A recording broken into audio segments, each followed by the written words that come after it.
The first thing I heard that Christmas night wasn't the crackling of the fireplace or the soft hum of carols on the radio. It was my mother's sigh, long and dramatic enough to sink into the branches of the tree I was decorating. "She's still job hunting." Again, she murmured loud enough for the entire living room to hear. My father nodded like a judge agreeing with the verdict. "She just can't keep steady work," he added as he carved the ham with the solemnity of a man discussing national policy, not his own daughter's life. And then came the soft click of heels across the hardwood floor. My younger sister Lauren swirling her wine as she gave me a smile that wasn't quite a smile. "Some things never change," she said, watching me hang an ornament as though I were a child who hadn't learned how to grow up properly. And for a moment, everything, the blinking lights, the scent of pine, the hush of Vermont snowfall outside, felt exactly like every Christmas before it. Until the television volume surged behind me and a reporter's voice cut through the room. Coming up next. Breaking news. Mystery tech founder revealed as a local woman. The ornament slipped from my fingers. I bent down to pick it up, feeling all three of their gazes pressing into my back. The glass bulb was one Lauren and I had painted as kids. Hers was perfectly even mine, streaked with messy glitter. Somehow it felt symbolic tonight. I set it carefully on a branch, pretending my hands were steady. Mom shuffled in from the kitchen, wiping her hands on a festive towel dotted with snowmen. "Emily, sweetie, would you put that higher? It looks a little childish down there." She had always believed the tall branches belonged to Lauren, the grown-up daughter. Lauren adjusted her wine glass and leaned closer to Dad. "She's probably between jobs again," she whispered, not softly enough. "It happens." Dad cleared his throat. "Emily, your mother and I were thinking, new year, new start. Maybe you should consider something more stable. You're 30 now. It's time to settle." I kept my eyes on the tree. "I'm not job hunting." Dad waved this off as if brushing away dust. "Everyone needs stability. Floating isn't a plan." Mom set down a bowl of cranberry relish, her smile both soft and sharp. "We just want you to find something real, sweetheart. Something secure, not these laptop side gigs." I didn't reply. If I said I had stability, they wouldn't believe me. If I said I wasn't floating, they'd insist I was. If I said I was fine, they'd say I was in denial. Some battles weren't worth engaging in.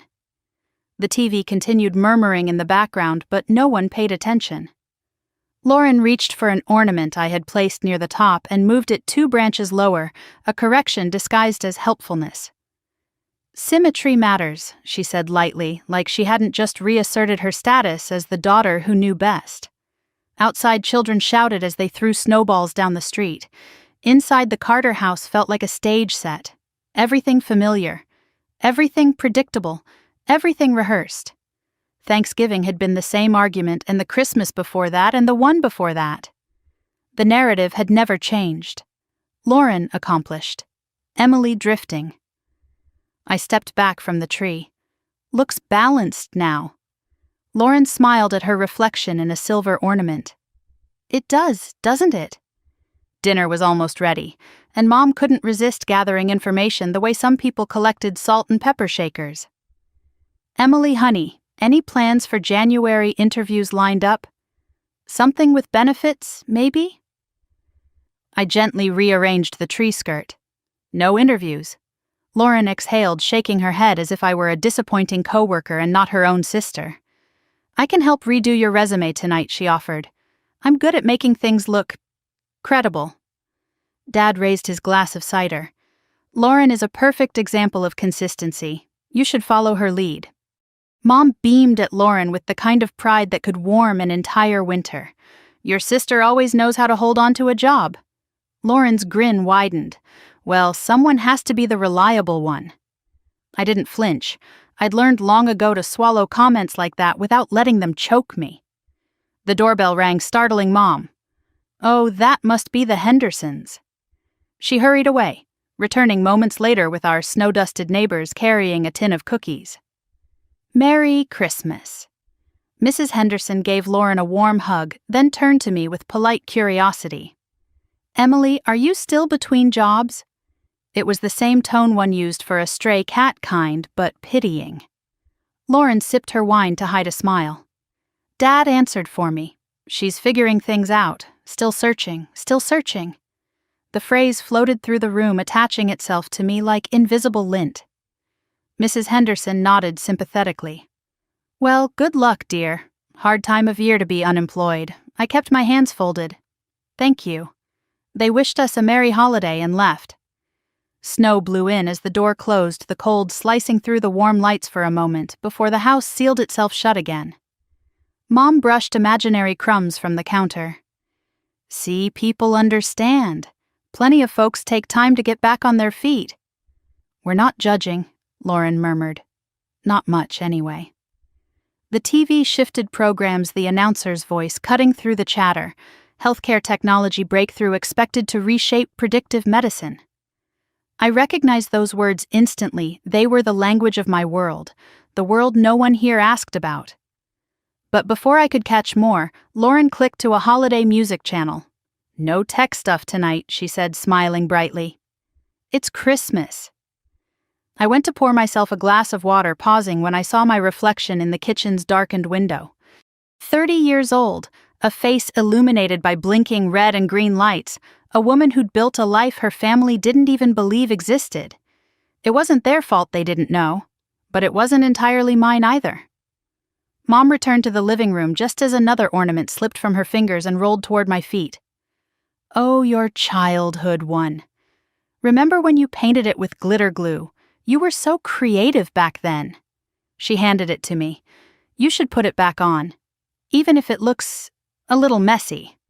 Lauren smirked from behind her wine. Messy is her specialty. I placed the ornament gently on a branch near the middle. There. Happy Mom nodded approvingly. Perfect. The doorbell rang again, another neighbor dropping off pie. This time, Dad answered the door. Merry Christmas, they said, stepping inside. Oh, we saw on the news earlier they're revealing some tech founder from Vermont tonight. A mystery woman. Imagine that. Lauren laughed loudly. Definitely not anyone in this house. I managed a small smile, though my heartbeat quickened. I had known the reveal was coming someday. I just didn't expect it to happen. Here. Mom carried a tray of stuffing toward the dining table. Come help set the table, Emily. I followed her, placing plates carefully, centering silverware. Lauren floated behind me like an echo with heels. Try not to embarrass us this year, she whispered in passing her perfume sharp and floral. I didn't reply. I never fed the fire she tried to set. When we sat down, Dad cleared his throat. Before we eat, I'd like us to be grateful for consistency, responsibility, and perseverance, qualities we can all learn from. He nodded toward Lauren. Lauren dipped her head modestly. Just doing my best. Mom patted her hand, glowing with pride. We're so lucky to have a daughter who always stays steady. She didn't look at me when she said it. She didn't need to. Dinner went on like a rehearsed play, compliments toward Lauren. Questions toward me that felt like instructions. Advice disguised as concern. Laughter that didn't include me. The same script every year. I didn't resent them for it. Not anymore. You can't resent someone for not seeing what they've never tried to look at. We were halfway through dessert when Dad pulled out a small envelope and slid it across the table. Emily, we know money might be tight. Just until you find something more stable. Inside was a check for $5,000. Mom added quickly, it's not charity, sweetie. It's support, just until you land on your feet. Lauren picked up her fork and twirled it thoughtfully. Maybe after New Year's you can start applying for real jobs. I heard a marketing firm downtown is hiring assistants. I laid the envelope down without opening it further. I'm fine. Dad frowned. Pride doesn't pay rent. I didn't answer. Then click. A sudden blast of sound filled the room. Everyone turned. The TV, forgotten in the corner, had switched segments. A red banner pulsed across the screen. Breaking news. Mom reached for the remote, startled. Oh, the volume! But before she could lower it, the announcer's voice boomed through the living room. Breaking news tonight. We have just confirmed the identity of the mystery tech founder behind the healthcare platform, revolutionizing hospitals nationwide. Sources say the founder is a 30-year-old woman, originally from Maple Ridge, Vermont. The room froze. The air froze. My pulse froze. Lauren's wine glass stopped mid-air. Wait. Maple Ridge Dad stared at the screen. Mom's face went pale. The anchor continued. We will reveal her name in moments. All three of them turned toward me at the exact same time. And for the first time that night I looked back. Dad was the first to speak, though his voice sounded as if it were traveling through water. Emily, did you hear that they said Maple Ridge? He looked at me the same way he used to look at bruised leftovers in the fridge, confused, cautious, trying to decide if something had gone bad without anyone noticing. Mom pressed her hand to her chest, her fingers trembling just slightly. It can't be anyone we know. Probably someone from the next town over. Someone successful. Her voice wavered on the last word. Lauren stood very still behind her chair, her face tilted toward the TV as if the right angle might change the reality forming in front of her. Do you know any tech people around here? She asked sharply, her eyes flicking between me and the flashing news banner. I held her gaze for a moment, then turned back to my glass of water. A few, I said softly. CNN's music played through the speakers like a countdown drum. The anchor continued. This unidentified founder has kept her identity hidden for years, despite leading what experts call the most groundbreaking healthcare technology of the decade. Mom let out a nervous laugh. Well, that rules out Emily. She forced a smile that didn't reach her eyes. Sweetheart, you didn't even finish that online coding course your cousin recommended. Lauren raised a brow. She dropped it after the first week. Dad nodded as though this confirmed some long-held suspicion. Exactly. Couldn't be her. I looked down at my hands at the faint indentation on my ring finger from the years I spent typing 12 hours a day. It was almost tragic how perfect their narrative was, how airtight, how comfortable. Mom moved toward the remote. Let's turn this off. It's Christmas. We don't need depressing tech news. No, Lauren snapped. Leave it on. Her gaze sharpened like she just spotted the outline of a secret she didn't know existed. The anchor went on. The technology has already been adopted by major hospitals across the country, reducing ICU fatality rates by over 20%. Dad whistled. 20%. That's incredible. Lauren tilted her head. Didn't you once say you were consulting for hospitals? Emily, something about health data. Mom scoffed quickly. Baby Emily's freelance projects were small, very small. Let's not embarrass her with comparisons. I took a slow sip of water. Mom, you don't actually know what I do.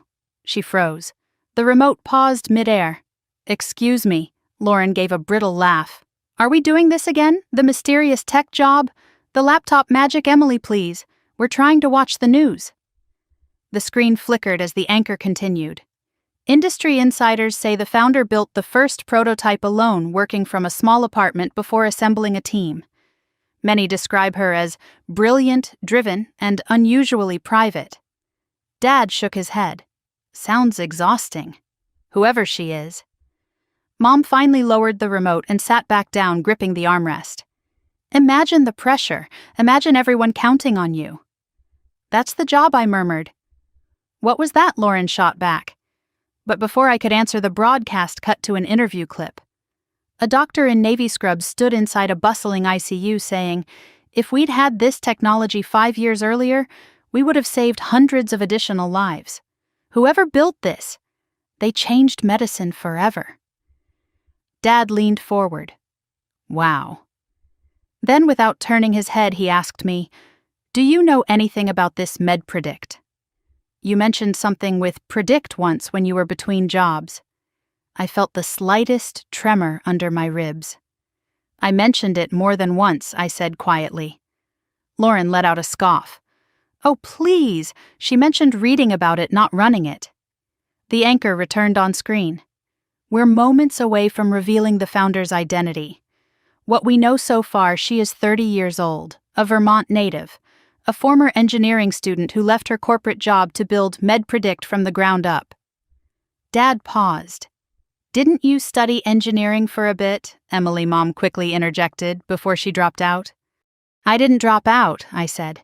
"I transferred programs." Lauren waved a hand dismissively. "Same thing." The room thickened with tension, as though the Christmas tree itself was holding its breath. The blinking lights reflected red and green spots across the window, festive, gentle, utterly at odds with the dread rolling through the house. Mom stood abruptly and carried a plate of cookies to the table, her movements sharp, her voice too bright. "Let's just serve dessert." "We don't need," wait, Dad said. "They're about to say it." Lauren folded her arms, her jaw tightening. "Yeah, let's hear her name." I felt the knot tightening at the base of my throat. I should have walked out of the room. I should have warned them months ago. I should have been honest. But honesty had required belief, and belief had never been available here. I sank into the couch cushion as the anchor said, "We now have confirmation from multiple sources." The founder of MedPredict is the TV froze for a split second, buffering under the weight of national attention. Dad whispered, "Here we go." Mom pressed a hand to her mouth. Lauren stared at the screen unblinking. The image shifted, and my face appeared. A professional headshot, hair, pulled back eyes steady the MedPredict logo behind me. The anchor's voice was clear as glass. "Emily Carter." No one spoke. Not even the house. The tree lights blinked. Somewhere in the kitchen, the refrigerator hummed. The world tilted. Mom's fingers slipped from her lips. "No," she whispered. That can't be right." Dad shook his head hard. "There must be another Emily Carter." Lauren moved first one step back as though she'd been pushed. "You," she breathed. "You." My pulse kicked once. I kept my voice low. "Yes." Mom stumbled forward, gripping the back of a chair. "You're the founder. The one they keep talking about on the news. The one saving lives, Emily. Why didn't you tell us?" I stared at her, unable to soften the truth. "I did tell you. You didn't listen." Lauren took another shaky step. "This is insane. You can't even keep a job for 6 months. How could you run a company, a billion-dollar company?" "I kept a job," I said calmly. "You just didn't believe it was real." The room felt suddenly too small, too bright, too full of the past, pressing into the present. CNN continued playing behind us. MedPredict has become a cornerstone of modern healthcare. Hospitals report unprecedented improvements in early detection. Founder Emily Carter is now considered one of the most influential innovators of her generation. Dad slumped heavily into a chair. My daughter is a national headline." Mom's face crumpled. "You were struggling. We saw you struggling. You were alone. Why didn't you let us help?" I laughed once, soft, hollow. "You offered to help. You offered a portfolio for interviews, a check, advice. But you never asked what I was already doing." Lauren's expression hardened. "Don't turn this into our fault." "Isn't it?" I asked gently. The news anchor spoke again.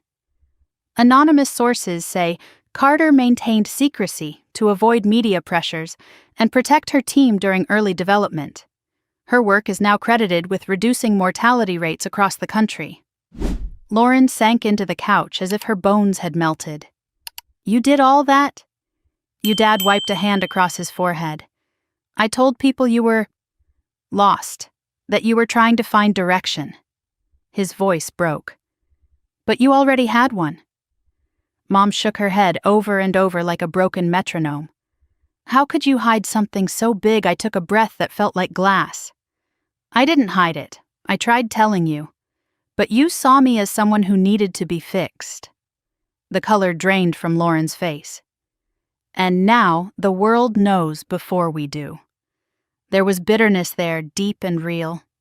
From the TV came the hum of applause as the broadcast switched to a clip of me speaking at an internal conference months ago. My voice echoed softly through the living room. "The goal was never fame," my recorded self said. The goal was saving lives. Mom stared at the screen as if seeing me for the first time. "My God," she whispered. You really are her." Dad swallowed. "What does this mean for us? For our family?" Lauren cut in sharply, her voice trembling. "What do you think it means? It means the entire town is going to know we didn't believe her." I met her eyes. "I never asked you to defend me." Her eyes darkened. "But we didn't even try." For a moment, none of us moved. The tree lights blinked, the house breathed, and then Dad said the one sentence that cracked something ancient inside me. "I never thought you'd succeed like this." The words were meant to be honest, they were, but they landed like a stone. Mom whispered, "Emily, please say something." So I did. "I need fresh air."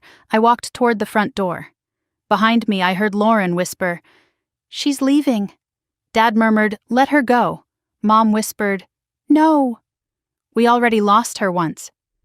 But I didn't stop, because Christmas had finally told the truth none of us had been brave enough to say.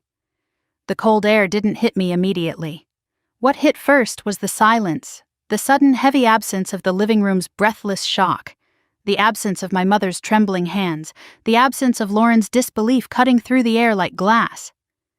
Outside, the snow had gathered into thick white drifts along the porch steps, softening every edge except the one sharp thought echoing inside my head they still didn't understand. I stepped out onto the porch, closing the door behind me, but it didn't latch all the way. The muffled sounds of the TV still seeped through the crack, my name being repeated. The words founder and innovation and national impact tangled with the familiar murmur of CNN. The same voice that had been ignored in this house for 30 years had been amplified to millions within minutes. And still, not one of them had asked, "Are you okay?" The snow crunched softly beneath my boots as I leaned against the porch railing. Christmas lights blinked along the gutters, tiny bursts of red and green flickering like the heartbeat I couldn't steady. Down the street, other houses glowed warm and bright, families laughing, toasting, unwrapping presents. But here in the Carter house, Christmas had become something else, entirely a mirror they had never wanted to look into. Behind me, I heard the door creak open. Lauren stepped outside, arms wrapped around herself, though she wore a thick black sweater. Her breath came out in short clouds, but her tone was still warm with disbelief, irritation, and something new fear. "You can't just walk out like that," she said. "I'm not walking out, I'm breathing." "That's not funny, Emily." She stepped closer, careful on the icy spot near the top step. "You blindsided us." I looked at her slowly. "I blindsided you, yes." She didn't waver. "What are we supposed to do with this? The news, the neighbors, the questions everyone's going to ask, how our own sister became this national tech figure and we didn't even know." "That's not my responsibility," I said calmly. Lauren's eyes flashed. "But you made it our problem." I didn't answer right away. Snow drifted sideways as a gust of wind moved through the street. A neighbor's Christmas inflatable deflated with a pathetic whine, collapsing slowly into the yard. Lauren crossed her arms tighter. "Why didn't you tell us?" "Not even me," I tried, I said. Over and over, when she demanded. "When have you ever told us anything this big?" I looked at her, the way she stood tall, steady, polished, always ready to take the lead, always ready to correct, adjust, manage. She'd never had to ask who she was in this family. The role had been handed to her like an heirloom. When I said I was building something, I replied. When I said I was working in healthcare technology. When I said I had meetings, deadlines, investors, travel. You all heard those words, Lauren. You just didn't believe them. Lauren scoffed. "We thought you were exaggerating. You always sounded vague. Because whenever I tried to explain the specifics, one of you interrupted with career advice I didn't need." Lauren shifted her weight uneasily. "You could have pushed harder." I stared at her. Why is it always my job to push harder to be heard in my own family? She opened her mouth, then closed it. The wind carried the faint scent of pine from the yard. For a moment, she wasn't the perfectly composed Lauren, the golden daughter, the one who always had the right answer. She was just a younger sister caught between her pride and her confusion. Finally, she muttered, "Well, Mom's really upset. She's upset because people will judge her," I replied. "Not because she misjudged me." "That's unfair." "No," I said softly. "It's honest." The door behind us opened again. Dad stepped outside the warm glow of the house, framing him like a halo of misplaced comfort. He rubbed his hands together against the cold but didn't come down the steps. "Girls," he said, his voice low, "come inside." "It's freezing." Lauren moved to obey, but I shook my head. "I'll come in when I'm ready." Dad hesitated, the lines on his face deeper than I remembered. "We need to talk about this," he said.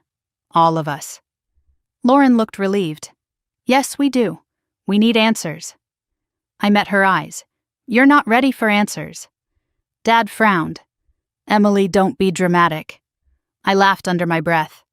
"You think this is drama?" CNN's muffled commentary rose behind us, credited with transforming emergency care, built the system from scratch, unprecedented accuracy. Lauren's jaw tightened. "It's surreal. Honestly, it feels like a prank.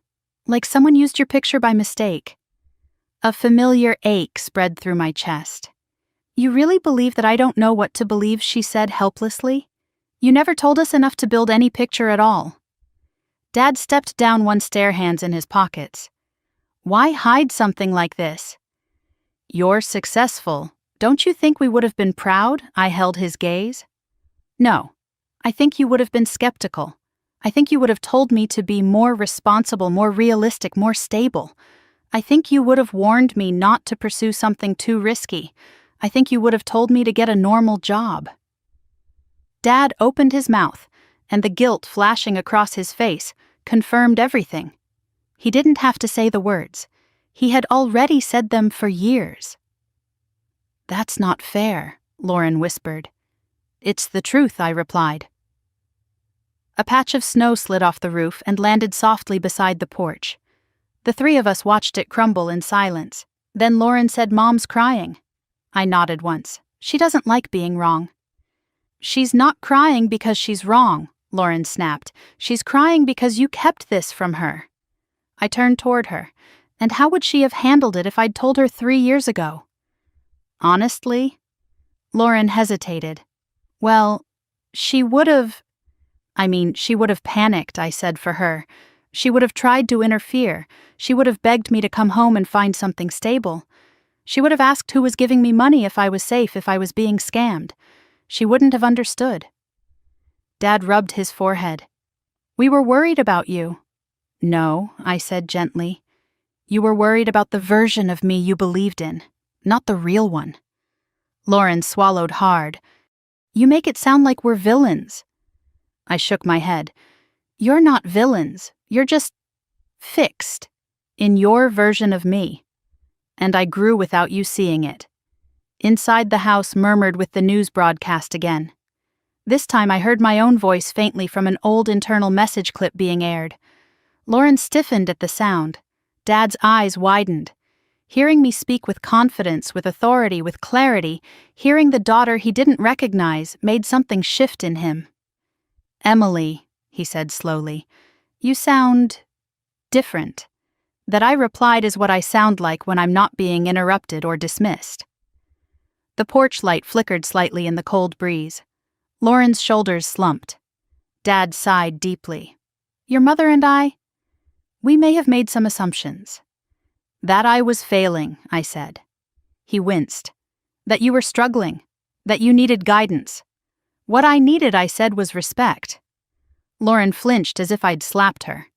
Dad lowered himself onto the porch swing, exhaling as if the chair itself was carrying the weight of the realization settling into him. "We didn't know," he murmured. "I know," I said. "You didn't ask." Lauren wrapped her arms tighter around her ribs. "So what happens now? Now that the whole world knows, a gust of wind pushed snow against the railing."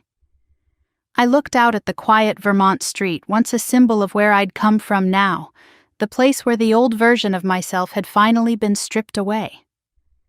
"What happens now," I said, "is that all of you have to decide if you want to know me, the real me." Dad looked up, eyes softer. "We do."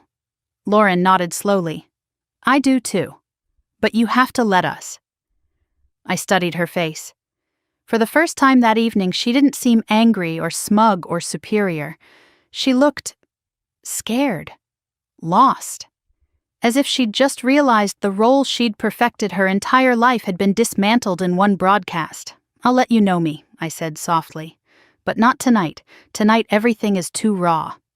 Lauren let out a shaky breath. Okay.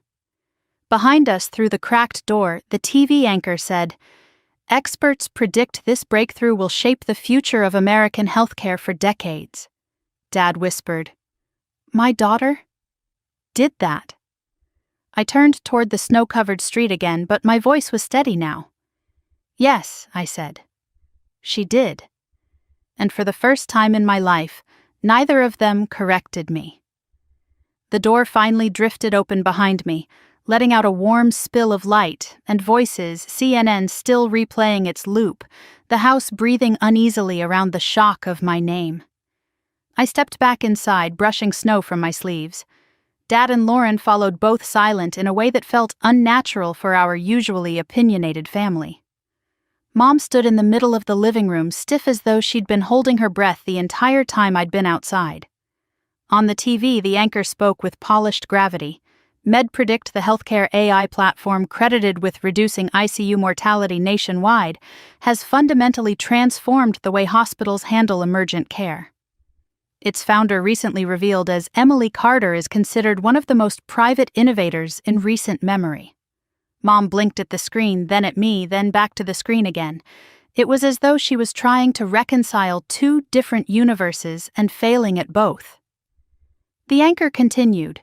Reports confirm the founder is 30 years old, originally from Maple Ridge, Vermont. Lauren exhaled sharply, as if that detail alone had been the final nail in disbelief. "There really aren't that many of us from here," she muttered. Mom moved closer to the TV, hand raised slightly as if she might touch the glass. "That picture?" Her voice trembled. "Emily, that's you. They're talking about you." I didn't reply. I didn't need to. The TV cut to a graphic showing national hospital adoption rates, the map glowing with blue. Over 400 hospitals nationwide, the anchor reported. Medical centers from Boston to Phoenix confirm unprecedented accuracy in early detection. Dad's brows knitted. 400 hospitals. Using your system. Yes. He sat down slowly, as if lowering himself into a new reality his body wasn't prepared for. The TV switched segments. A clip from a hospital ICU played machines beeping, nurses moving quickly, an attending physician speaking to a reporter. "Before MedPredict, we often made decisions based on instinct and experience," the doctor said. "Now we have real-time predictive models that catch complications hours, sometimes days earlier. It saves lives. Every day." Mom pressed her fingers to her lips. "My God." Lauren let out a short, humorless laugh. "We thought she couldn't keep a job," she said under her breath. Dad shot her a look, but the damage was already hanging in the air. The anchor spoke again, this time in a tone of controlled astonishment.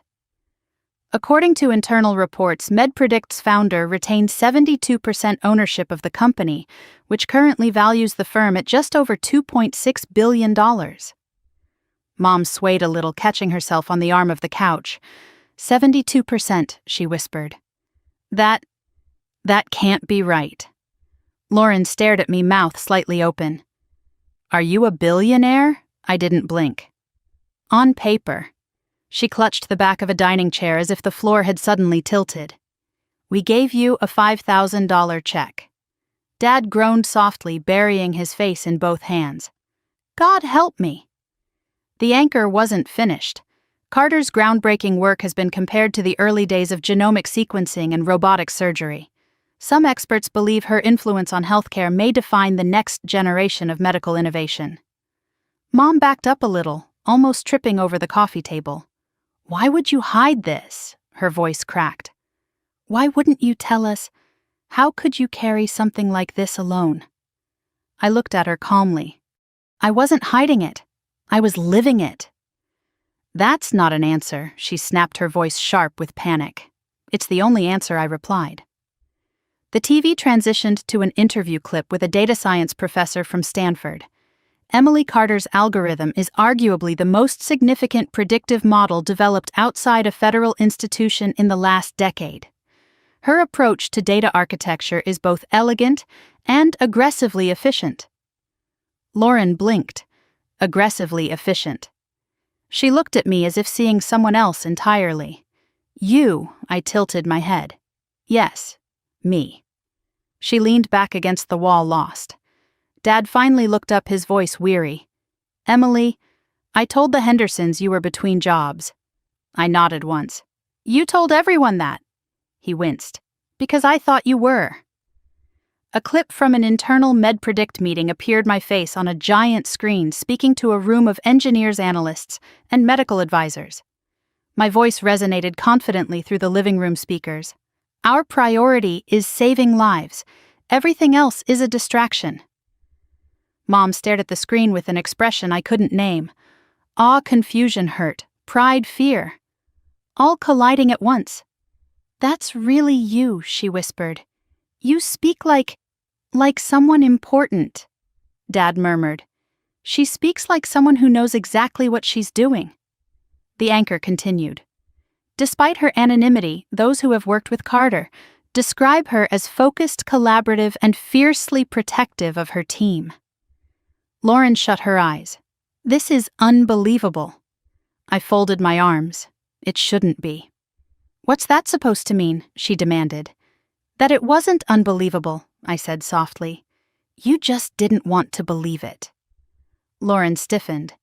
That is, the TV interrupted. Sources say Carter turned down an $800 million acquisition offer last year, opting instead to maintain control of the technology to ensure its mission remained altruistic. Dad's eyes widened. You turned down $800 million? Yes. He sank lower into the couch. I once argued with the bank over a $12 overdraft fee. Lauren put a hand to her forehead. I bragged last Christmas about my $10,000 year-end bonus. 10,000. And I was proud of you, I said sincerely. Lauren looked at me as if unsure how to absorb that. Mom finally broke. Emily, how could you let us sit here thinking you were struggling? How could you let us worry? My voice was steady. Because when I tried telling you I wasn't struggling, none of you believed me. Mom flinched as though I had struck her. Lauren frowned angrily.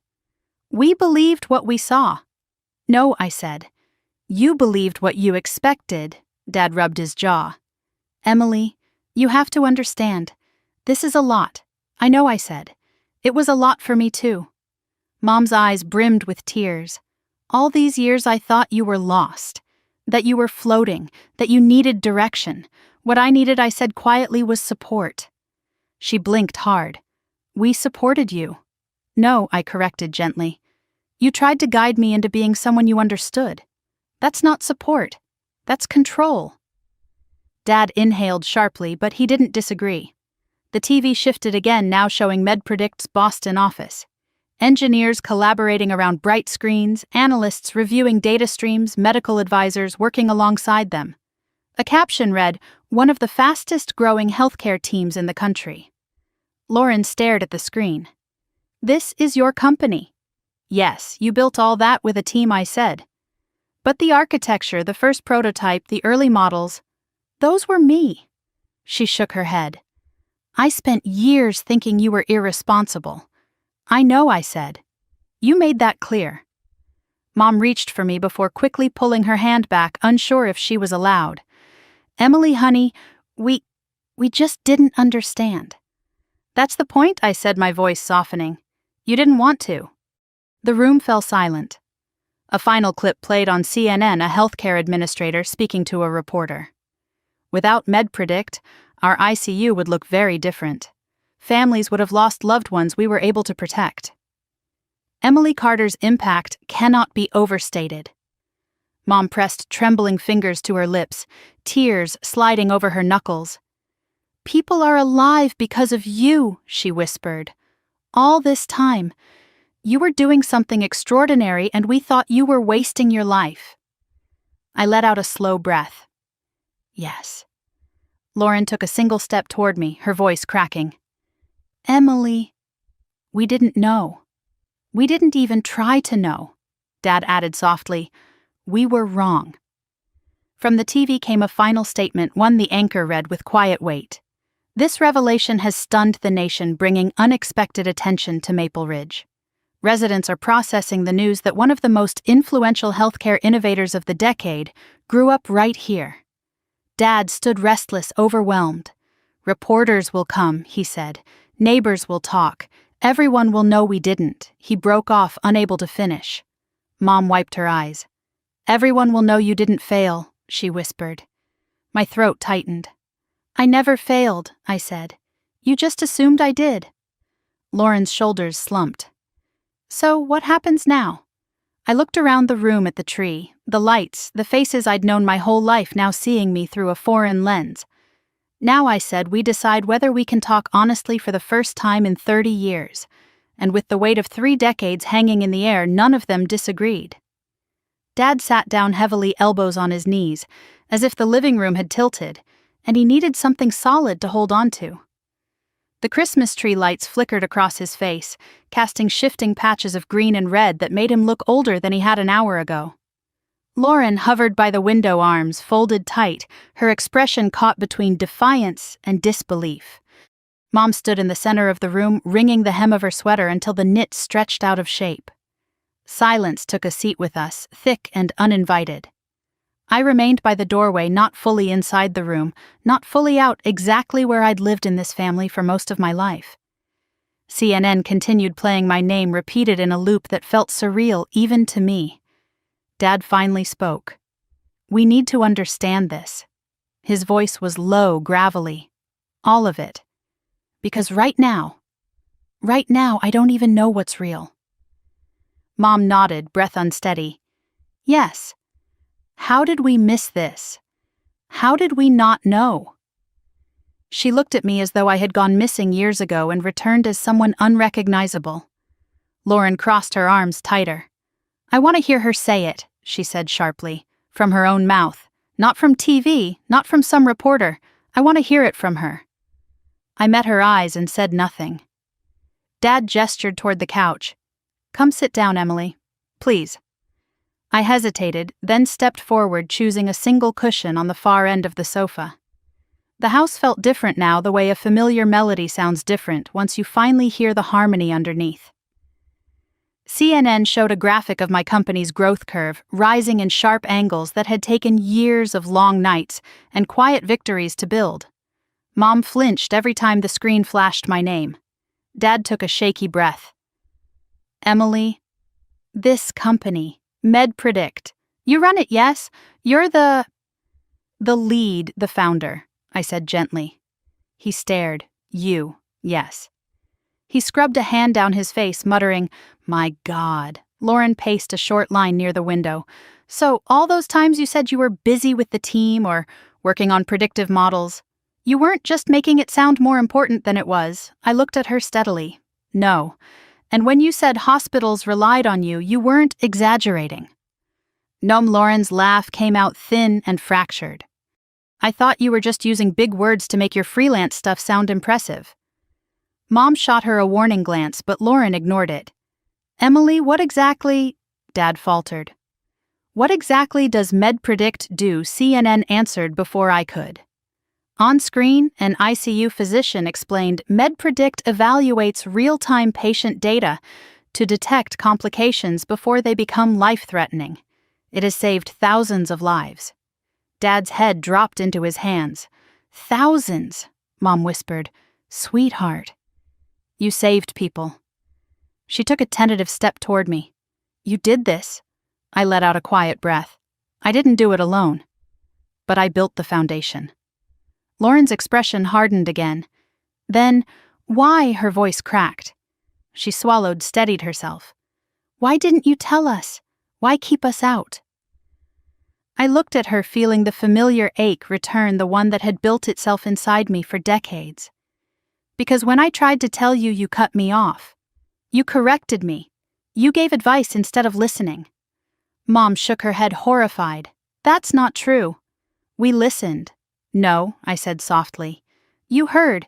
Hearing isn't the same as listening. Lauren's mouth opened, then shut. Her arms hung limply by her sides. CNN continued its relentless narration. Carter's early work was rejected by investors who underestimated her abilities. She persisted developing prototypes on her own before assembling her first team.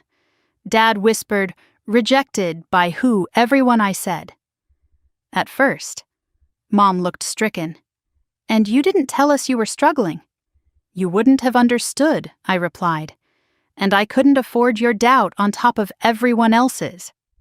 Mom's breath hitched. "Doubt? We never doubted you." I held her gaze. "You doubted me every time you told me to be more like Lauren." Lauren flinched as though I'd hit her.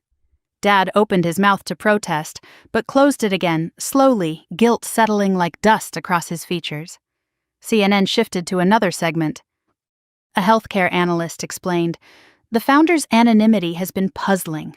She avoided conferences, interviews, and public recognition. Colleagues describe her as intensely private." Mom whispered, "Private? We thought you were hiding because you were failing. I was hiding because I was building." Dad exhaled sharply through his nose. "You should have told us." "I tried," I said again. Lauren stepped forward, her voice rising in volume. When did you tell us something even close to this? When I said I was leading a team. When I said we got a funding round. When I said I was meeting with hospitals. When I said the CDC reached out." My voice stayed calm, measured. "You laughed. You called it exaggeration." Lauren's face went red. We thought you were trying to feel important. I was trying to be honest," I said quietly. Mom sank into a chair. "We were so wrong." Dad nodded. "About everything." The room went still. Even the TV seemed quieter, as if acknowledging the gravity settling between us. Then CNN delivered the final blow. The impact of Carter's work is projected to extend globally. Experts predict her model will shape healthcare for decades. Mom's shoulders crumpled. "You changed the world? And we thought you were unemployed." I looked down at my hands. "I didn't need you to be proud. I needed you to believe me. And you didn't." Lauren swallowed hard. "Emily, please don't make this about us being villains. We just didn't know." I lifted my eyes to hers. "You didn't want to know." The silence that followed wrapped around us like a winter storm. Mom broke first. She stepped forward slowly, hands trembling. "Emily, please, say you forgive us." I shook my head gently. "I can't forgive something you don't understand yet." Her face fell. Dad rubbed his chest as if trying to ease a tightness there. "We deserve that." Lauren looked away, jaw-clenched tears gathering despite her effort to hide them. CNN shifted again this time, showing my old apartment, my first office where I'd built the early models. Seeing it on screen made something inside me twist. It was strange to have the world know corners of my life my family had never cared to ask about. Lauren's voice broke the moment. "Emily, all this time I thought I was the one achieving things. Promotions, ratings, bonuses, things I thought mattered." Her breath hitched. "But compared to this, compared to you." "This isn't a competition," I said gently. She looked at me with wet eyes. "It always felt like one." Mom moved closer to Lauren, resting a hand on her arm, but Lauren brushed it off. "No, Mom, we need to hear this." She looked at me again. "Did you hate me for being the favorite?" I shook my head. "No. I hated the way our roles were decided before either of us had a chance." Lauren pressed her lips together until they whitened. Dad murmured, "We didn't realize we were doing that." "I know," I said. "That's the problem." Mom covered her face with her hands. "We thought we were protecting you." "By assuming I was weak?" I asked softly. She flinched but didn't look away. "That's what hurt," I said. "You all saw what I wasn't, but none of you ever asked who I was." Dad nodded slowly. "We're seeing it now." The TV buzzed louder suddenly, as if reclaiming the room. "Carter is expected to speak publicly within the next 24 hours, the anchor announced. Mom turned to me quickly, eyes wide. Speak publicly. What does that mean? Are you safe? What if people come here? What if I held up a hand? Mom, breathe. She swallowed and lowered her hands. Dad looked toward the front window where the curtains were slightly parted. People will show up, reporters. They might, I said. Lauren's anxiety spiked. And they'll know we didn't know anything. They'll think we were terrible. I looked directly at her. If you want people to believe you weren't terrible, then maybe start by not being terrible. Her eyes widened, then lowered. Okay, she whispered. Okay. No one spoke for a long time. Dad finally stood. Emily, we were wrong. We were small-minded.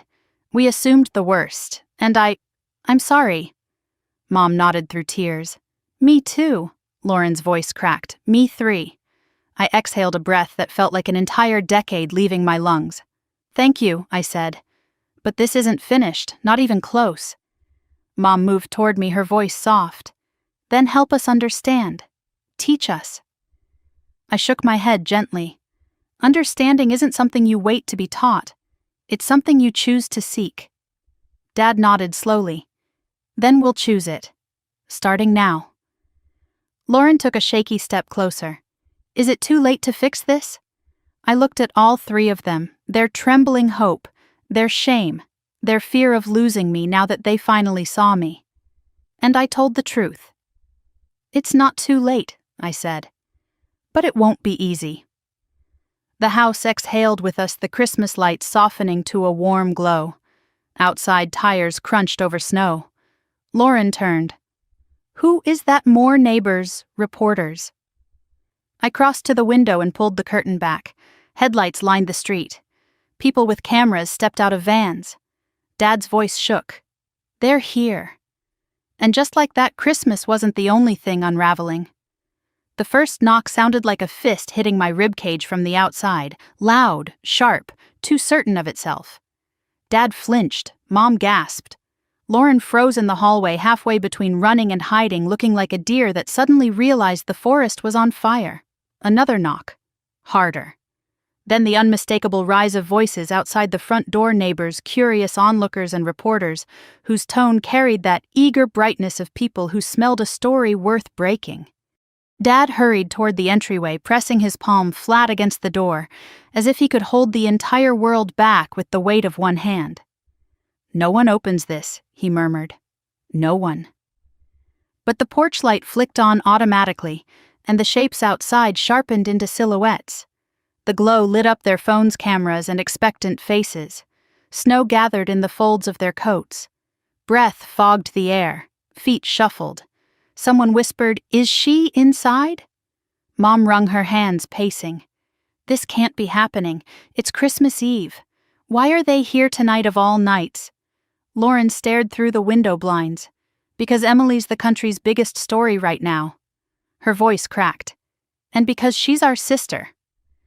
I watched her say it, not with pride, not yet, but with something new, something closer to recognition. Another knock. Ms. Carter, Emily Carter. We just want to comment. Cameras flashed against the frosted glass. Dad turned to me. Are they allowed to do this? They're allowed to stand on a public street, I said. And you're allowed not to open the door. Lauren inhaled a shaky breath. Some of those people are neighbors. I recognize the Coopers. And the Bennetts. Oh God, the Hendersons are here too. Mom almost whimpered. The Hendersons. Why, Lauren shot her a look. Because they watch the news, Mom. The doorbell rang insistently. Ding dong, ding dong, ding dong. I stepped forward. Let me handle it. Dad blocked me with one arm. Absolutely not. You're not facing them alone. They're not going away, I said. Before anyone could move again, a voice shouted from the porch. We brought a bottle of wine just to congratulate her. Mom's expression collapsed in on itself. Wine. Why would they bring wine? They never bring wine, Lauren muttered. Because our sister is apparently saving the country. Dad pressed his lips tight. Emily, get back. But it was too late. The door swung open 2 inches. Not because anyone turned the knob, because someone outside gave it a determined push, and our latch, old worn from 20 years of Vermont winters, didn't catch all the way. A gust of cold wind blasted into the living room, and with it came the Hendersons. "Oh my goodness," Mrs. Henderson exclaimed, breathless and delighted. "We just couldn't go to bed without saying congratulations." Can you imagine a billionaire living right next door? Mom's face turned the color of peppermint candy. "Please, this really isn't." But they weren't listening. Mr. Henderson stepped forward with his phone outstretched. "Could we get a quick photo? Just something to show our family. They'll never believe we know her." He angled his phone before I even answered. "Smile, Emily." I lifted a hand slightly. "Actually, tonight isn't." But the flash fired anyway. Another neighbor group appeared behind them, half tumbling through the open doorway, the Coopers carrying cookies, the Bennetts clutching both wine and homemade fudge, 2 teenagers live-streaming with breathless commentary. Guys, we're literally in the living room of the MedPredict founder right now. Lauren's mouth dropped open. "Are you kidding me? People are live-streaming our house." One of the teens waved at her. "Hi, Lauren." Mom stepped backward until she hit the armchair. This is chaos." Neighbors filled the room like rising water. Someone exclaimed, "We saw the announcement. We had no idea you were so brilliant." Another chimed in. "This whole time we thought you were in between jobs." Lauren flinched. Dad moved toward the doorway, trying to steer people back. "Folks, please, this is family time." But the Bennetts had dropped their coat on the floor. The Coopers were rearranging themselves for a group selfie, and Mrs. Henderson had taken up position beside me, beaming like a woman posing with a celebrity at Disneyland. "Emily, dear," she said, "look this way." "Yes, perfect." I raised both palms gently. "If you don't mind, I'd really prefer we not take photos tonight." "Oh, nonsense," she chirped. "You look wonderful." The flash went off again. Dad groaned. For heaven's sake. Lauren had retreated to the side of the room, eyes wide, watching her status in the neighborhood evaporate before her eyes. For years, she'd been the Coopers' favorite Carter, the one they bragged about, the one they complimented at block parties. Now they barely looked at her. One of the neighbors whispered loudly, "I always wondered why she moved away.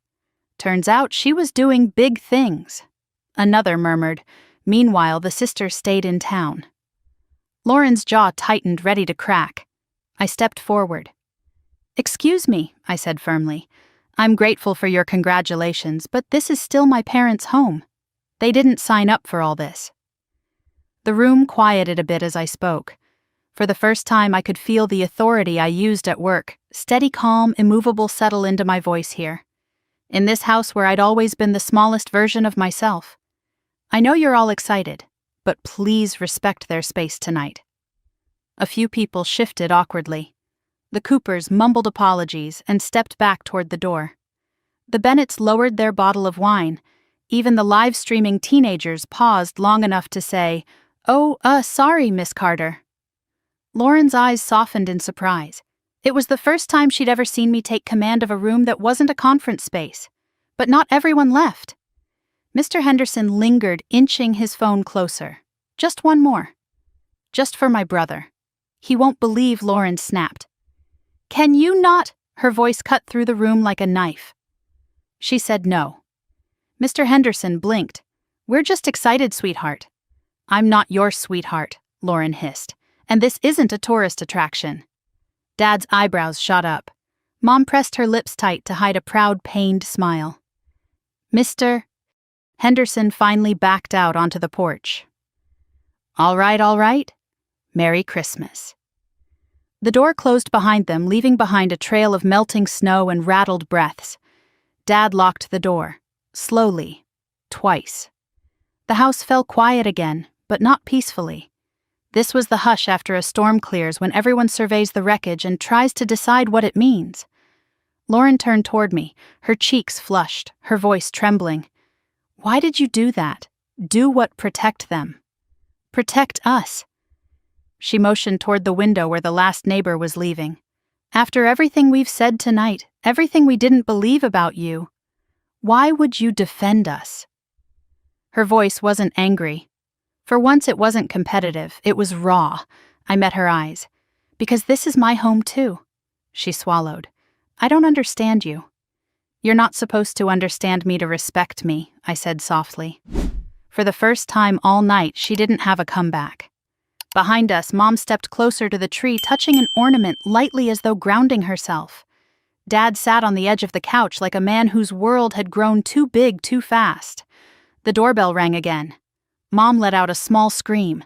No. No more. Dad didn't move. Lauren didn't move. I reached for the curtains and peeked.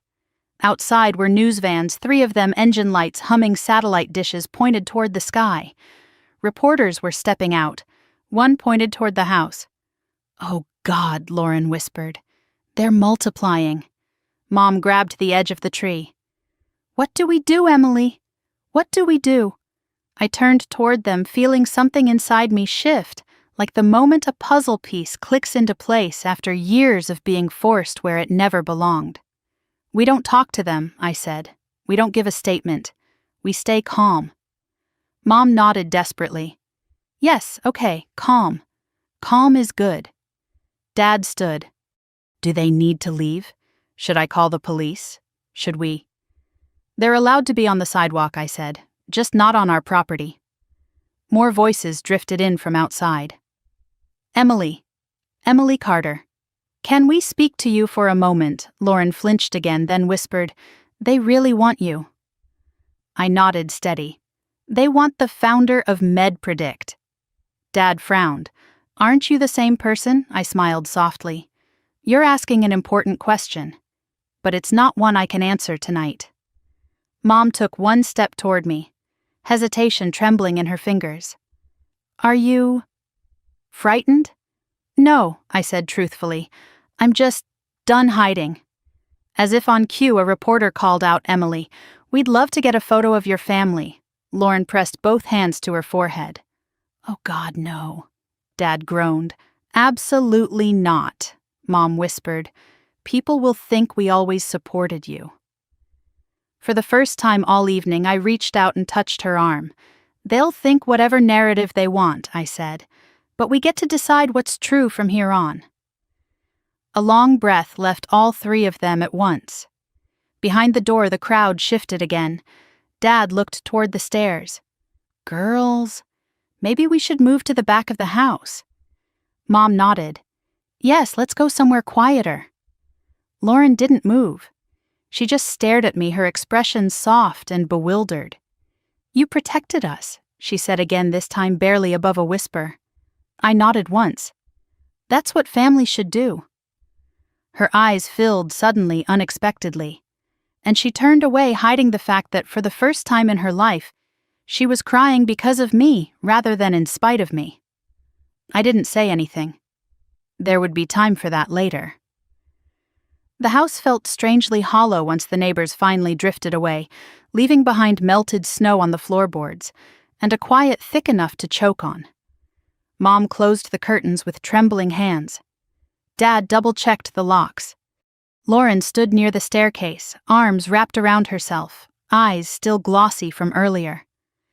And I stood in the center of the living room beneath the soft, blinking lights of the tree, the same tree we'd decorated earlier that night, when everything still felt familiar, predictable, safe. Now the room felt like a confession booth. No one spoke at first.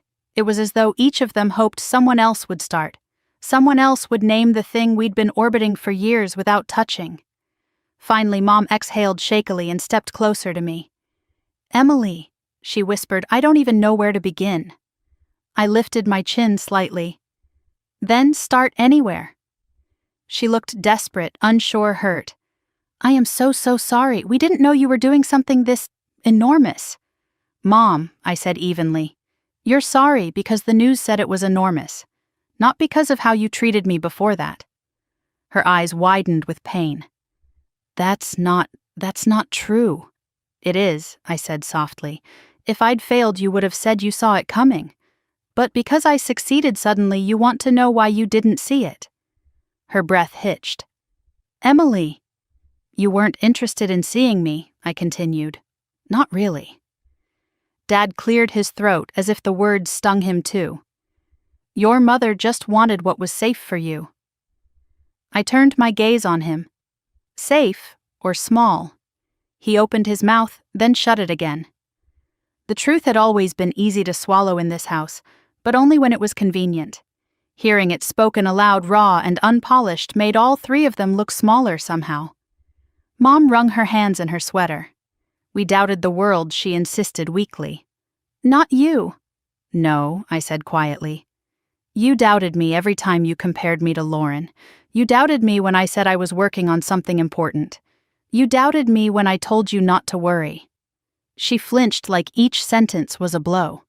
Dad spoke next, his voice rough. We didn't think you'd succeed. Not because we didn't love you, but because your dreams felt impossible. I closed my eyes for a moment, letting the sting settle, letting the honesty cut where it needed to. That's what hurts, I whispered. Not that you didn't understand what I was doing, but that you didn't think I was capable of doing it. Lauren shifted her weight guilt, clouding her features. Emily, she said hesitantly, you make it sound like we were intentionally holding you back. I shook my head. Not intentionally.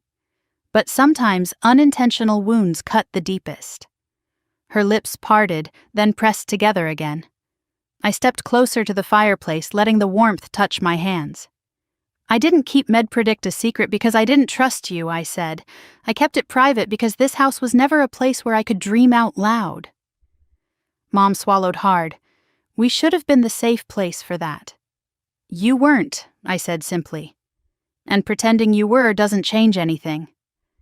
Silence bloomed again. Heavy. Necessary. Then Mom moved toward me slowly, like approaching a wild animal she wasn't sure wouldn't bolt. Why didn't you try harder to make us understand, she asked, voice barely above a whisper. How many times I replied, can you explain something to people who don't want to hear it? Dad bristled. We did want to hear. No, I said. You wanted a version of me that fit the story you'd already decided was true. Lauren looked away, ashamed. The tree lights blinked on Lauren's cheek, highlighting the tear sliding down. I didn't know you felt this way, she murmured. You didn't ask, I said. She winced. Mom took a step closer.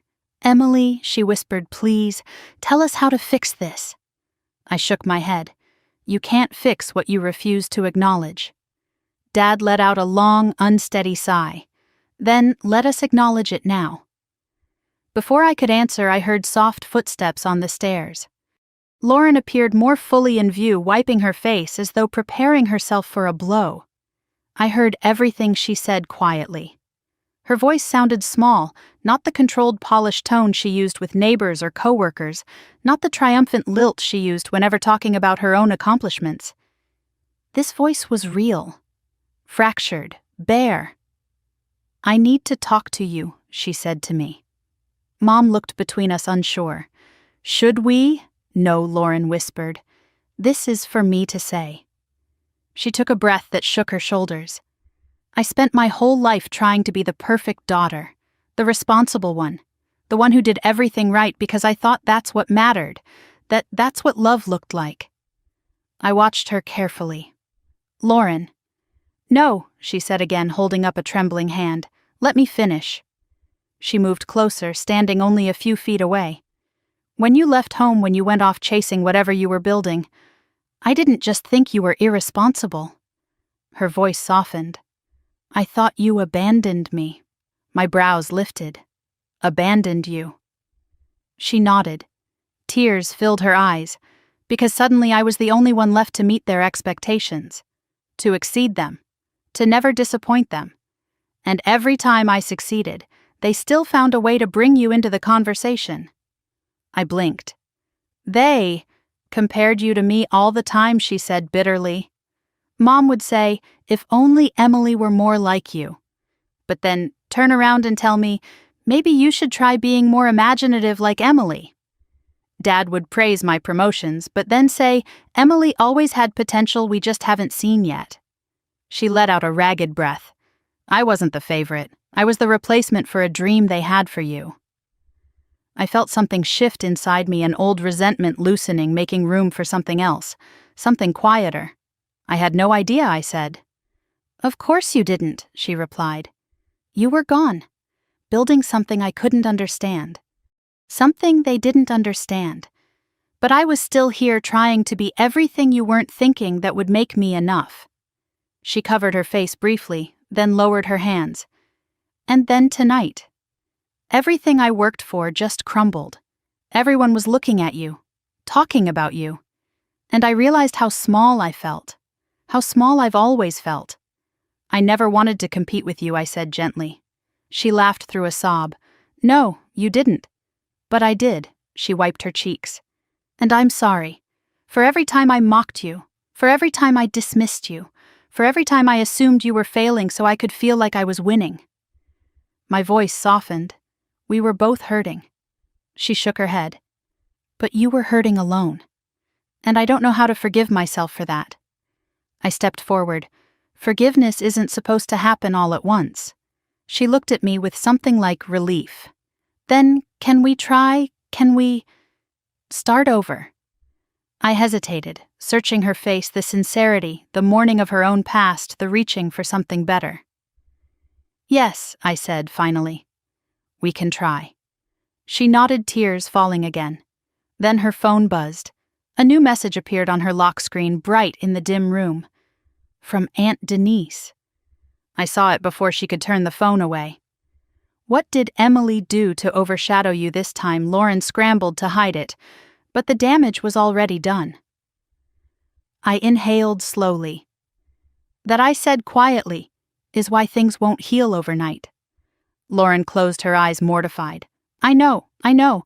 That's why I want to change. Mom stepped forward, her voice gentle but strained. Girls! But I shook my head. No, this is ours. Lauren wiped her face one last time and nodded. For the first time tonight, the air felt clear, not healed, not whole, but honest. And honesty, after 30 years, felt like a beginning. Dad was the one who finally broke the fragile silence that had settled after Lauren's confession. He cleared his throat, the sound rough and uneasy, and rubbed his hands together like he was preparing to lift something heavy. Emily, he said quietly, I think we should all sit down. Mom nodded, eyes still shiny with tears. Lauren tucked her phone into her pocket as if burying her old self with it, then wiped her face and moved toward the couch. I followed them, but I didn't sit. I stood near the fireplace, arms loosely folded, letting its faint warmth reach me. Dad lowered himself into his favorite armchair, the one he always sank into after dinner, the one I used to curl up beside when I was little. Tonight he looked smaller in it, older, as if the world he'd built in his mind, the one where he understood everything about his family, had collapsed without warning. He looked up at me. Honey, there are things we need to say. Things we should have said years ago. Mom sniffed and whispered, decades ago. Lauren sat rigidly, hands clasped in her lap. Her guilt hovered around her like a second shadow. Dad took a deep breath, steadying himself. Your mother and we were raised to believe that success looked a certain way. High school, college, stable job, steady paycheck, a path with no surprises. Mom nodded weakly. A path we could understand. And when you stepped away from that path, Dad continued, we felt lost. We didn't know how to support you. So instead of asking you what you needed, we tried to pull you back to a version of life we recognized, Lauren added softly.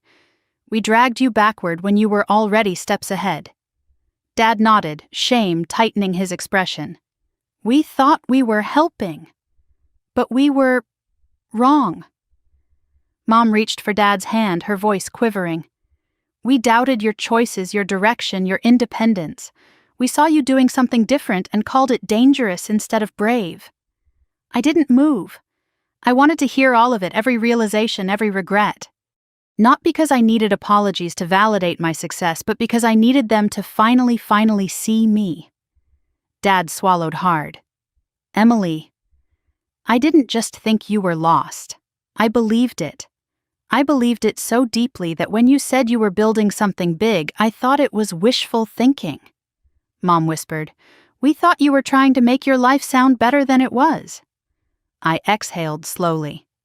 "I know," no, Dad said firmly. "You don't know all of it."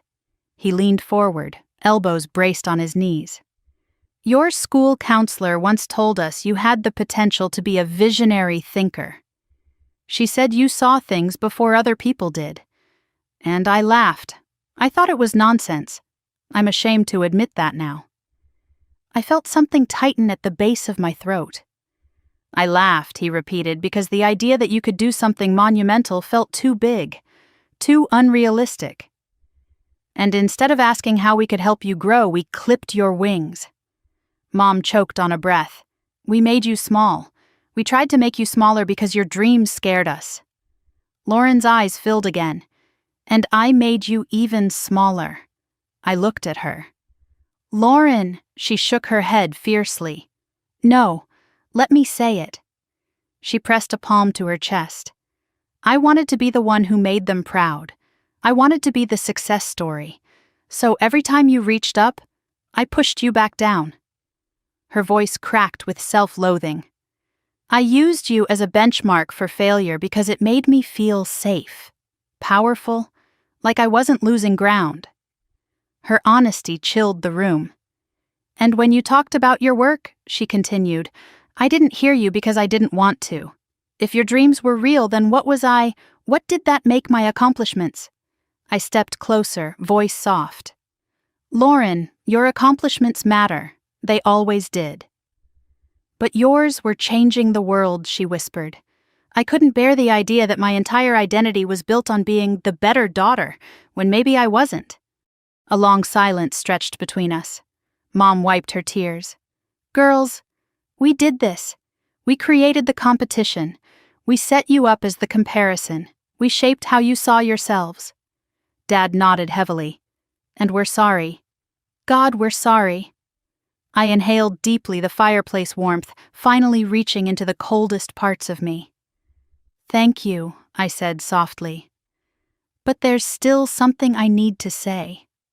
They all looked at me, hopeful, frightened, waiting. "I didn't keep MedPredict private to punish you," I said. "I kept it private because I needed to know who I was without your doubts, without your expectations, without your limits." Mom bit her lip. "Didn't you want to share your victories with us?" I replied. "But you weren't listening." Dad's voice lowered to a whisper. "We hear you now." For the first time, I said gently. Lauren lowered her head. "We don't deserve your forgiveness." "No," I agreed lightly. "But forgiveness isn't something you deserve. It's something you work toward." Mom's breath trembled. "Can we work toward it?"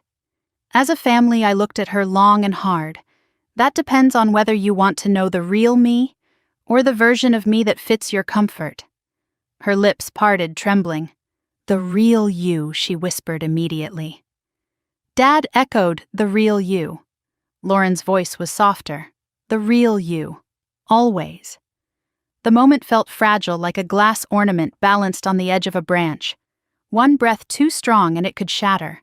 One gentle touch and it could hold. Before any of us could speak again, a news segment cut sharply on the television. Developing now, a reporter said urgently, "Sources confirm that MedPredict leadership is preparing an official statement regarding the founder's identity. Investors and healthcare executives nationwide await clarification following tonight's unprecedented reveal." Dad blinked. "Investors, executives, tonight." Lauren looked at me. "Emily, is this real? Like, your company needs you right now?" I nodded slowly. "Yes." Mom stood quickly, panic rising. "You have to speak to them. They need to know you're okay." I shook my head. "That's not how it works. Before anything goes public, I need to coordinate with my team. With PR, with legal. This isn't just a family situation, it's a national one." Mom's hand flew to her mouth. "National," Lauren whispered. "You're really that important?" "I'm important to the work," I corrected gently. "Not to the spectacle." Dad frowned at the TV. What happens if you don't respond quickly? The markets move, I said. Partnerships shake, people speculate. And your team? He asked quietly. They'll be overwhelmed until I stabilize things. Mom stepped closer. Emily, you don't have to handle all of this alone. I gave her a small, tired smile. I've handled it alone for 3 years. Lauren looked at me, really looked at me. Is that what being brilliant feels like? No, I said, honestly. That's what being underestimated feels like. The clock struck midnight. Christmas morning. Not one of us moved. Then Dad stood bracing his hands on his knees. Okay, he said softly. Tell us what you need from us right now, whatever it is. Mom nodded. Anything, truly, anything. Lauren stepped beside them. We're here. We're finally here. I stared at the 3 of them, finally unified in something other than doubt. And for the first time tonight, I felt the very beginning of something tender, something I hadn't felt from them in a long time. Belief. Dad waited for me to answer his question, what I needed from them, but for a long moment I didn't know how to respond. Not because I lacked words, but because the weight of everything finally began settling inside my ribs. The noise outside had quieted to a low murmur.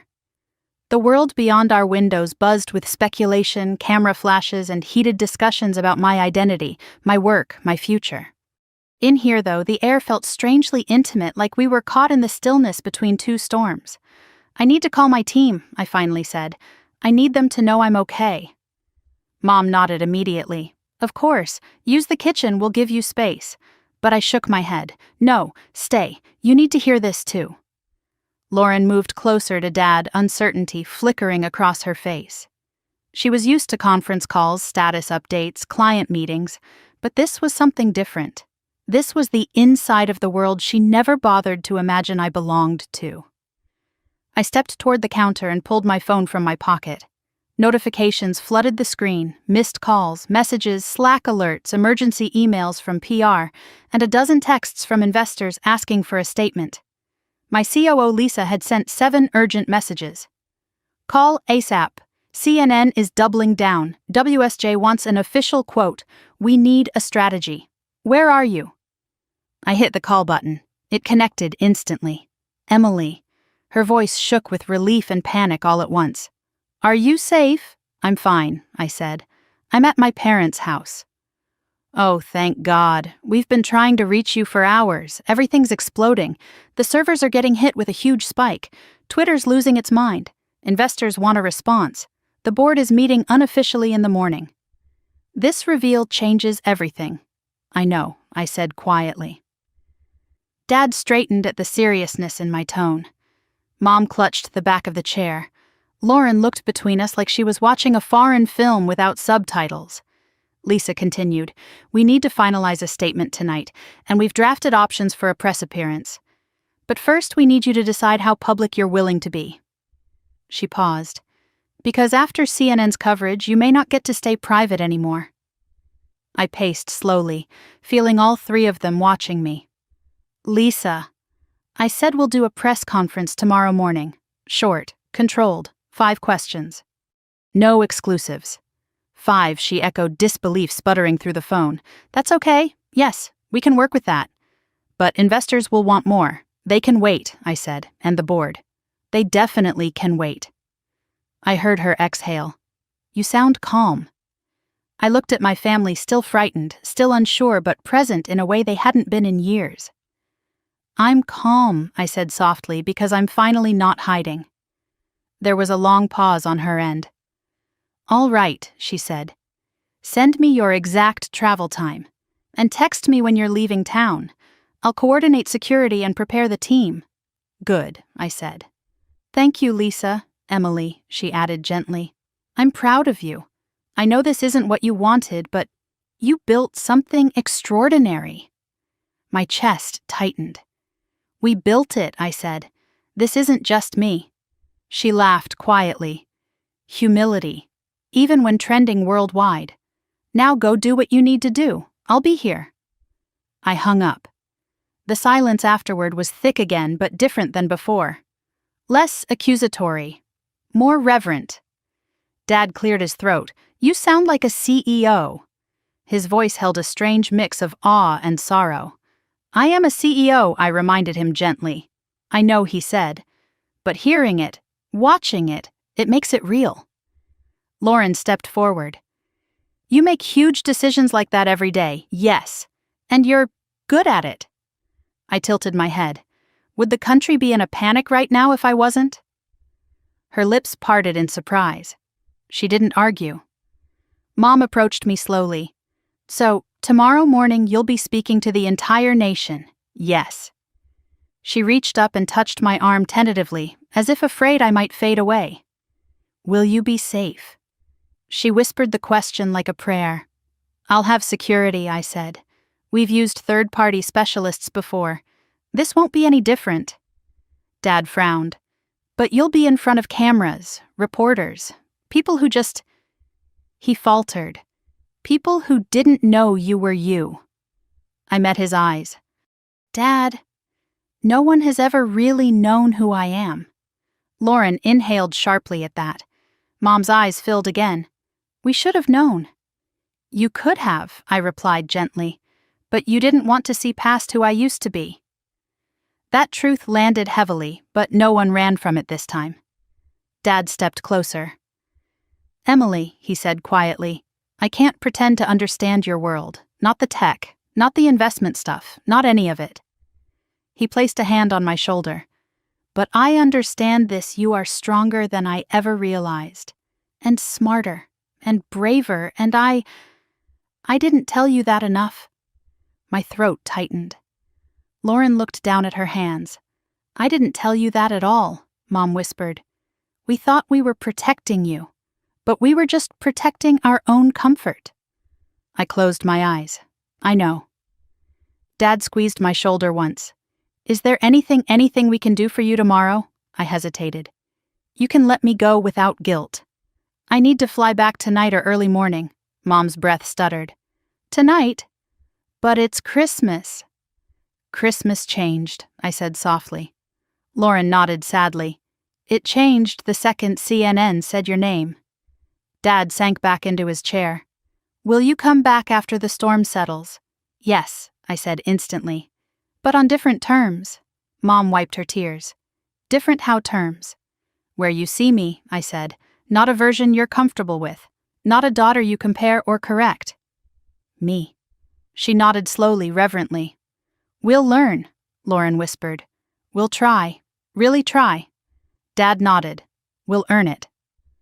The house fell quiet again, but this time the silence felt like fertile ground, like something new might grow here if we were careful. Then, Mom said softly, almost shyly, "Would you sit with us just for a little while before you leave?" I considered it. For a moment the instinct to resist rose, the old ache that told me I didn't belong on that couch anymore, that I was too grown, too changed, too distant to fit into their familiar spaces. But then Lauren shifted aside, making room for me between her and Mom. Dad leaned forward, hope warming his expression. Mom tapped the seat with gentle fingertips, and I surprised myself by sitting. For a moment we didn't speak. We just breathed together in the glow of the tree lights and the chaos of the night, all of us trying to understand this new version of our family. Lauren broke the quiet first.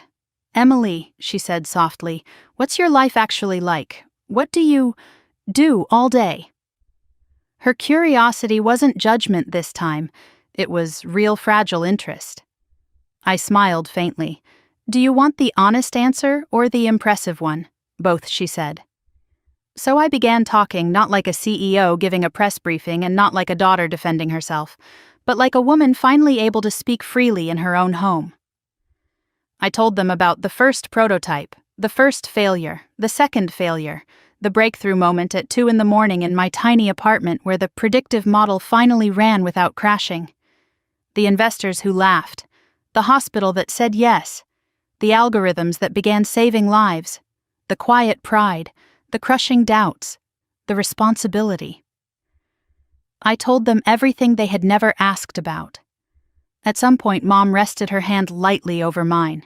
Dad listened with his whole body. Lauren watched me with a mixture of awe and something else, something like forgiveness. Outside, reporters waited in the cold. Inside, my family, imperfect, frightened, flawed, finally saw me. And for the first time, I let them. The house had grown quieter by the time I stood up from the couch, though the world outside had only grown louder. Through the curtains, I could still see the silhouettes of news vans idling at the curb, their satellite dishes angled toward the sky like restless metal birds. A soft flurry of snow drifted down, catching in the beams of their headlights. Reporters moved back and forth, stamping their feet against the cold, waiting for any sign of movement from inside. Mom watched me carefully as I slipped my phone into my coat pocket. "Do you really have to go tonight?" she asked, her voice thin and trembling. "Yes," I said gently. "The team needs me." Dad nodded slowly. "We figured. We just hoped we'd have more time." Lauren moved closer, arms crossed, but not defensively this time, more like she was hugging herself against her own uncertainty. "Can't someone else handle the chaos?" she asked. "Don't you have a second in command? Someone who can shield you from all this?" "They can help," I said. "But they can't replace me." Lauren studied me with a mixture of awe and hesitation. "You really are the center of all this. I'm one part of it," I corrected, "but an important part." Mom stepped forward as if drawn by an invisible thread. "Before you go," she whispered, "I need to ask you something, and I want you to answer honestly." I turned toward her. "Okay." She hesitated, then shook her head. "No, come closer." I stepped nearer until she could reach me without stretching. She took my hand gently, her thumb brushing across my knuckles like she was memorizing the shape of someone she'd known all her life, but only truly seen tonight. "Are you happy?" she asked. The question landed inside me like a stone dropped into deep water, quiet, heavy, impossible to ignore. I thought about my team, about the nights spent debugging code until dawn, about the heartbreak of early failures, the exhilaration of breakthroughs, the weight of responsibility, the pride of saving lives I'd never meet, the loneliness of building something most people couldn't understand, the anonymity I once clung to like armor, the sudden exposure that ripped it away. I thought about all of it, every conflicting emotion woven into the person I had become, and I answered honestly. "I'm fulfilled," I said. Which isn't always the same as happy, but it means something deeper, something I wouldn't trade. Mom swallowed hard. "And are you safe with all this attention?" "For now," I said, "but tomorrow will be complicated." Lauren let out a long sigh. "So after you leave tonight, what happens? Investors call, surgeons email you, politicians text. I mean, what does life look like for someone whose face is suddenly everywhere?" I hesitated, then gave her the truth. "Tomorrow morning, I'll meet with the team. We'll finalize a statement.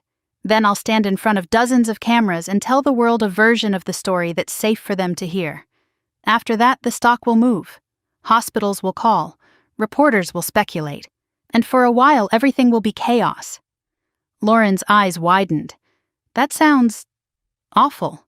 "It's not awful," I said softly. "It's just public." "And you prefer private," she murmured. "Yes." Dad scratched the side of his jaw. "Then this publicity is unwelcome?" I nodded. "Very." Mom squeezed my hand.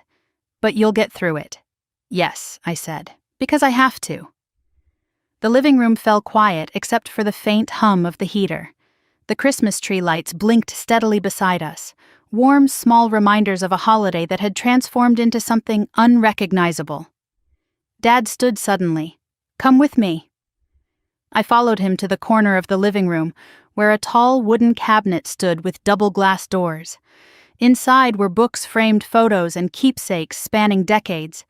He opened the doors and reached up to the highest shelf where a thin, dusty box lay tucked between old yearbooks. He brought it down slowly, carefully, like it contained something fragile. "I've been saving this," he said quietly. "I meant to give it to you years ago. But I didn't think you'd want it." He handed me the box. Inside was a notebook worn soft-backed, filled with my handwriting from middle school, pages and pages of my earliest algorithm sketches, pattern diagrams, notes about ideas I didn't yet know would shape the rest of my life. "I found it when we cleaned out your room," Dad said. "I kept it because I thought it was special, even if I didn't understand half the squiggles in there." My breath caught. Dad. He met my eyes, guilt and pride warring in his expression. "I didn't tell you I kept it because it didn't fit the story I told myself about you. The one where you were confused, lost, searching." His voice cracked. "But the truth is, this notebook scared me, because I realized even back then you were headed somewhere I couldn't follow, somewhere bigger. And instead of supporting you, I tried to hold you down, to keep you close to the ground where I understood you." Emotion tightened my chest. "Dad, I was wrong," he whispered. "I was wrong in ways I'll regret for the rest of my life." Before I could reply, Mom wrapped her arms around him from the side, and Lauren stepped closer, placing her hand on his shoulder. I held the notebook, feeling its weight, feeling the years I spent trying to convince them who I was, only to discover they'd seen glimpses all along and turned away. I closed the box gently and tucked it under my arm. "Thank you," I said softly. Dad nodded. "It belongs with you." The grandfather clock in the hallway chimed one soft note, another hour passing, another shift in our little universe. I checked my phone. "I need to start packing," I said. Mom inhaled sharply. "Packing." "You weren't planning to stay the night I shouldn't," I said. "The longer I wait, the harder tomorrow becomes." Lauren stepped forward. "Can I stay with you while you pack?" I nodded. "Of course." We climbed the stairs together. Each step felt like walking through a memory of childhood. The squeak on the 7th stair, the family photos lining the wall, Lauren's trophies, Dad's fishing trips, Mom's garden snapshots, none with me. Lauren noticed my eyes linger. "We should add new ones," she said quietly, "ones that include you." "We can," I said. My old bedroom was exactly as I left it, plain soft lavender walls. A desk too small for the developer, I'd become a bookshelf filled with novels I reread when the world felt too tight. Lauren helped me pull my duffel bag from under the bed. "Emily," she said gently, "can I ask you something without you getting upset?" I raised an eyebrow. "You can try." She hesitated. "When all this calms down, when you're back to your life, will you still want us in it? Or was this the last Christmas we'll spend together?" The vulnerability in her voice surprised me. I zipped the duffel halfway. "Lauren," I said softly, "tonight didn't break us." She blinked. "It didn't." "No," I said, "tonight exposed us, and exposure is painful. But it's also honest." Her breath shook. "So you'll come back, I will," I said. "But when I do, I need a family that sees me, not a family that assumes things about me." She nodded slowly, wiping a tear. "We'll try, I promise." I put a hand on her shoulder. "Trying is enough right now." We went back downstairs. Dad stood by the front door with his coat on, though he wasn't going anywhere. Mom held out a thermos hot tea she'd prepared while we were upstairs. For the drive, she whispered. I took it carefully. "Thank you." Dad cleared his throat. "We'll walk you to the car." "Dad, you don't have to step outside with all those reporters. We're not hiding," he said firmly. "Not anymore." Lauren grabbed her coat. Mom pulled on her boots. And together as a family finally beginning to stitch itself back together, we stepped toward the door. The cameras flashed as soon as it opened. Reporters surged forward. But for the first time, I didn't feel alone. For the first time, my family stood beside me, not in front of me, not behind me, but beside me. And that more than any headline felt like the beginning of something real. Snow cracked softly under our boots as we stepped onto the porch, the world outside erupting in white light. Camera flashes fired like lightning. The reporters surged toward the edge of my parents' property, blocked only by the thin line Dad drew with his outstretched arm. "Stay behind the driveway," he barked, surprising even himself. "This is our home. Respect the boundary." It wasn't a command so much as a plea, but somehow it held weight. The reporters paused, murmured, recalibrated. Maybe it was the late hour, maybe it was the cold, or maybe they sensed this moment wasn't theirs to consume yet. I tightened my coat around myself. My duffel bag hung heavy at my side. Mom slipped her hand into mine just for a moment, just to let me know she was there. Lauren stood slightly behind me, chin lifted, protective in a way I'd rarely seen from her. "Ms. Carter," a reporter shouted, "can you make a statement about the leaked identity reveal? Are you flying back to Boston tonight? Is MedPredict preparing emergency communication for investors? Is it true you developed the early models alone? Do you feel betrayed by the leak? Is your family involved in your company?" Dad lifted his arms again. "Enough, not tonight." His voice cracked with something raw and newly awakened. The reporters hesitated. Snow fluttered over their jackets, sticking to the edges of their cameras. Behind them, the news vans hummed blue lights strobing across the snowbanks. I stepped forward, not onto the sidewalk, but close enough that my breath fogged in the cold air between us. I didn't raise my voice. I didn't need to. Tonight, I said, "I'm here with my family, that's all." The stillness that followed was almost reverent. Even the cameras felt quieter, as if listening. Then I added, "Tomorrow morning at 10, I'll answer your questions." A collective inhale rippled through the crowd. "That's all for now," I said, and I stepped back toward my family. Mom's eyes shone with relief. Dad's shoulders dropped. Lauren let out a breath she'd been holding for minutes. The reporters didn't push further. Maybe they respected the boundary. Maybe they sensed something sacred in the night air. Or maybe exhaustion dulled their ambition. But they stayed back as we walked to my car. My old dented, reliable Honda Civic Frost dusting the windshield, a lonely little island in a sea of snow and television lights. It looked almost comical, considering what the world suddenly believed I was worth. Dad chuckled softly. "I guess you didn't splurge after all." I smiled. "I splurge on research servers, not cars." He nodded toward the Civic. "It suits you." Mom brushed snow from the hood. "It's humble," she said. "Like you." I opened the trunk and placed my bag inside. The cold sank into my hands, numbing my fingers. Lauren stepped beside me, arms tucked tight around herself. "Promise me something," she whispered. I turned. "What? Don't disappear." "I'm not disappearing, no," she said, shaking her head. "I mean, don't disappear into that world where we can't reach you. Don't shut us out again, even if we deserve it." Her vulnerability cracked open something deep inside me. "I won't," I said, "but I need you to meet me halfway." She nodded quickly. "We will, I will." Mom hugged me next. It wasn't the quick, polite hug she used to give. This one lingered. She tucked her face into my shoulder and exhaled like she'd been holding her breath for years. "I'm proud of you," she whispered. "Not because the world is proud of you, but because you built something good, something that helps people." "I just wish I had seen you sooner." I wrapped my arms around her. "Thank you, Mom."